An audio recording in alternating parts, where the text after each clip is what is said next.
Dorian, cried Hallward, that is not the question. England is bad enough, I know, and English society is all wrong. That is the reason why I want you to be fine. You have not been fine. One has a right to judge of a man by the effect he has over his friends. Yours seem to lose all sense of honor, of goodness, of purity. You have filled them with a madness for pleasure. They have gone down into the depths. You led them there.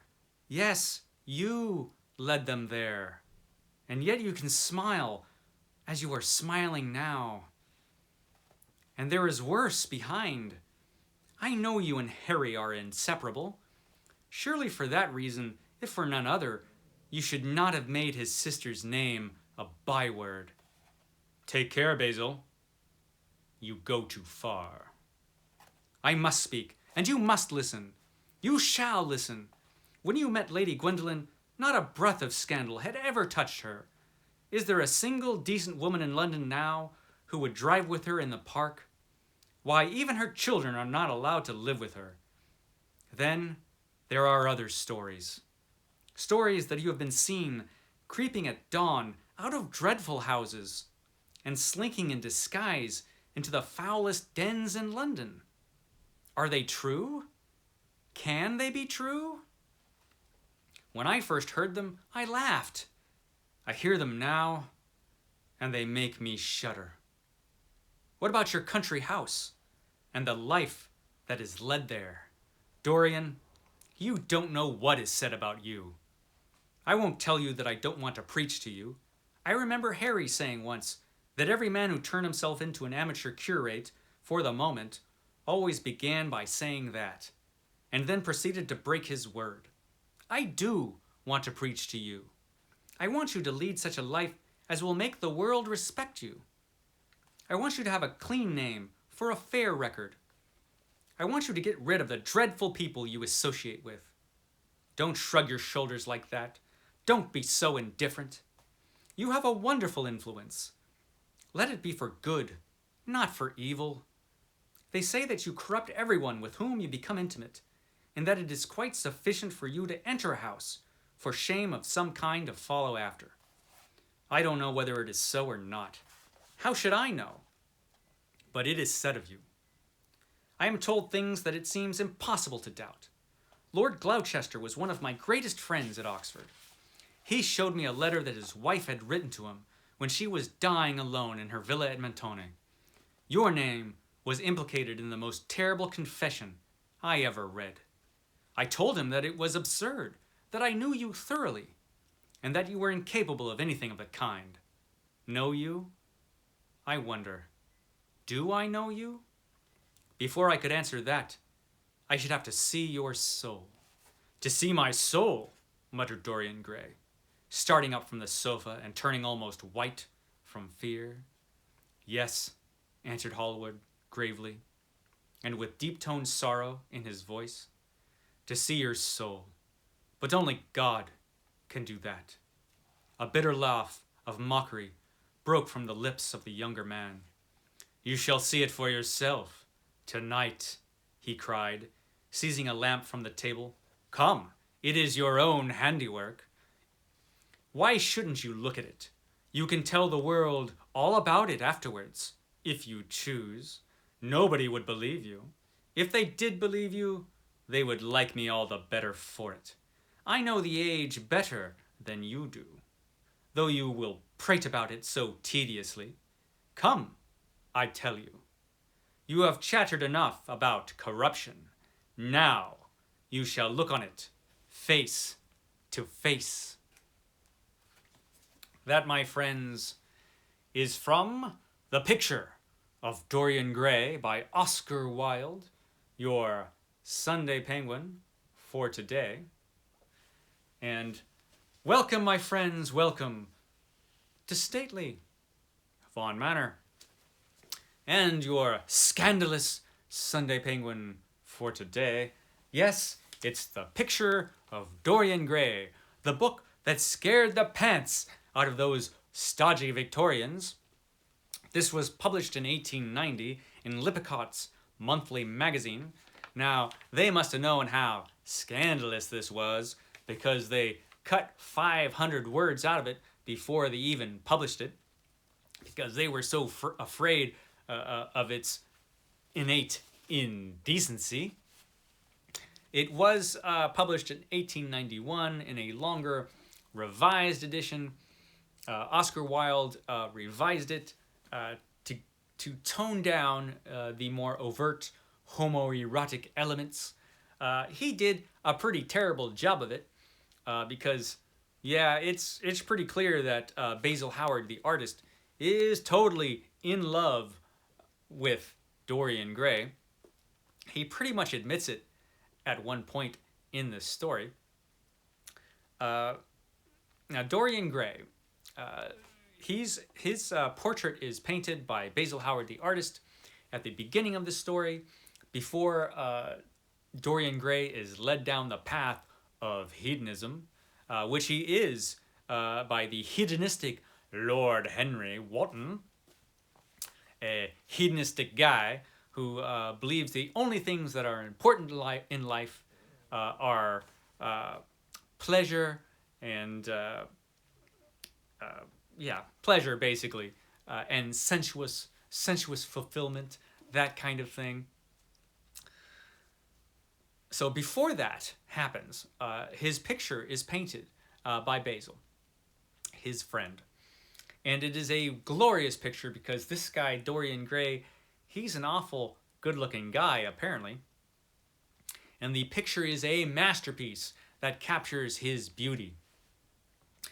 But after the picture is painted, Dorian is led down the path of hedonism by Lord Henry. And while Lord Henry is a kind of hedonistic guy, Dorian Gray goes all out and completely puts him in the shade when it comes to hedonism, because, man, he gets pretty hedonistic. Unfortunately, we don't get all the details of his sinful behavior. We get some of it, but a lot of the more awful stuff he apparently does, we just hear bits and pieces. It's insinuated what this guy is up to. But he is out there causing scandals and leading his friends down the road to debauchery and causing all kinds of social trouble. He has blackened his name, has Dorian Gray, but a lot of people love him all the more for it. Now, the main thing that this book is about, other than what I just told you, I'm going to spoil something in this old-timey book, which you probably already know. I mean, everybody knows pretty much what the picture of Dorian Gray is about, but in case you don't, in case you've just, I don't know, been living under a rock your entire life and never heard what this book is about, I'm going to spoil it. So, spoiler alert for Dorian Gray.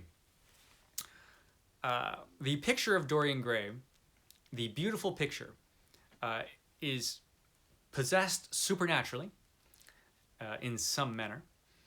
And instead of Dorian becoming old and crusty and ugly from his dissipated lifestyle and his hedonistic behavior, his picture ages and becomes horrid looking.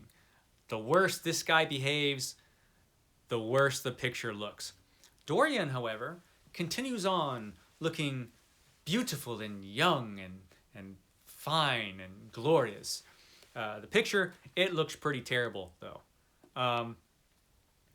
So that is what the book is about. And, of course, Dorian is hiding this picture away. He doesn't want anyone to see it because they'll discover his secret. And Dorian, man, he goes down the road to some dastardly behavior. He's never a great guy, this Dorian, but he goes from, like breaking the heart of a young actress because she like had an off night to, well, murder.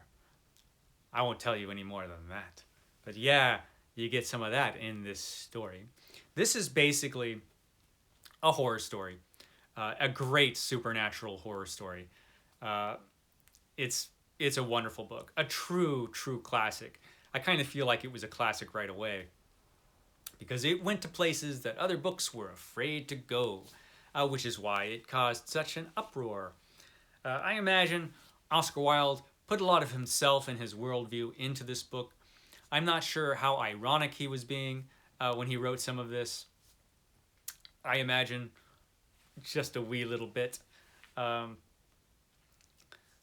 you know, poor Oscar Wilde, he got into some trouble for, you know, horrors being gay, which at the time just scared the heck out of those stodgy Victorians. And that's one of the reasons, I guess, why this was so scandalous and frightening, because it had a bit of that in there, as well as, you know, living outside the box and having fun and having a good time and doing all kinds of shady things.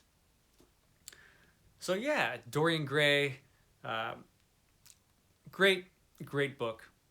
If somehow you have not read this book, you need to read it. It is, if nothing else, beautifully written. This guy, Oscar Wilde, this guy could write. And he wrote a hell of a book. It was sensational and fantastic when it was written. It's sensational and fantastic now. We can admire it all the more for its longevity. It's a true classic. It has truly, like Dorian himself, stood the test of time. It's glorious, this book. So yeah, my highest recommendation, The Picture of Dorian Gray. I kind of feel like if you're into any kind of English literature, whether it be horror or just classics or anything, you definitely want to read this book. There's so much value you will find in this. It's just fantastic, and it's incredibly entertaining. I have to tell you that. So yeah, The Picture of Dorian Gray, your Sunday Penguin for today. So catch me for my Sunday Penguin next week when I talk about a very different book. Surprisingly, it's not supernatural at all, the book I'm going to be talking about next week. Probably.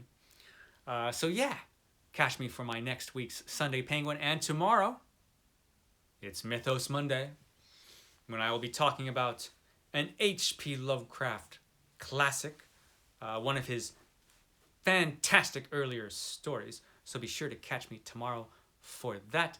And then Tag Tuesday and my Epic Comic Book Wednesday, and oh, so much fun. And later on this week, I should be having a book review up too. So catch me for all the glorious fun here at Stately Vaughan Manor. I'll catch you next time, guys. Thanks.